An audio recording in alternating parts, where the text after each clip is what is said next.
হ্যাঁ বন্ধুরা, আসসালামু আলাইকুম। আশা করি তোমরা সবাই ভালো আছো। আমিও ভালো আছি। আজকে আমি তোমাদের সঙ্গে শেয়ার করব চালের রুটি এবং পায়েস কীভাবে বানাবে রেসিপি। আমি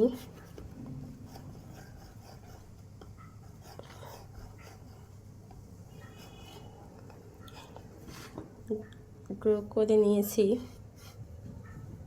এখন রুটি বানাবো। এদিকে আমার প্রায় সবগুলো রুটি বানানো শেষ। এই দেখুন, রুটিগুলো বানানো শেষ। এদিকে আমার ছেলের জন্য ছোট্ট করে একটা রুটি বানাচ্ছি।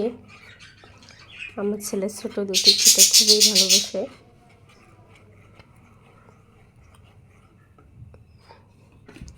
ওর জন্য ছোট্ট করে একটা রুটি ডো বানিয়ে নিচ্ছি। আসলে বাচ্চারাই এমনই হয়,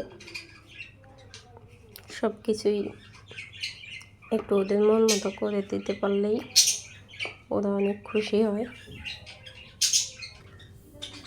এতে আমার ছোট বাবার জন্য ছোট্ট করে একটা রুটি বানাইছি।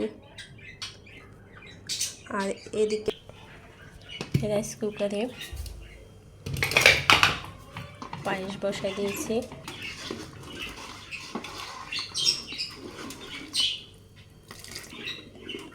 চালটা প্রায় দেখেন অনেকটুকু সেদ্ধ হয়ে এসেছে।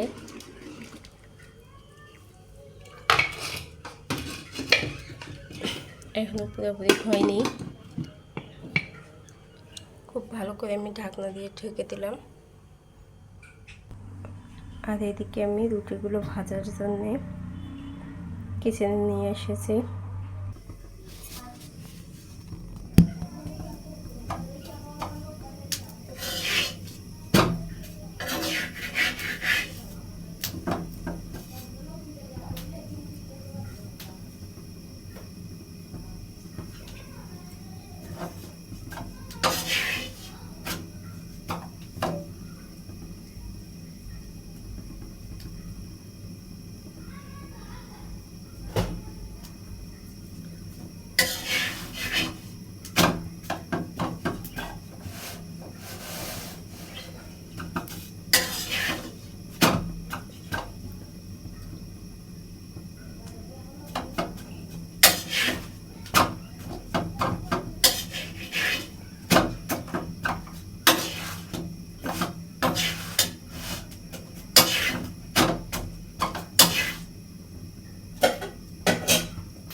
আর এদিকে আমার রুটিগুলো বানানো শেষ।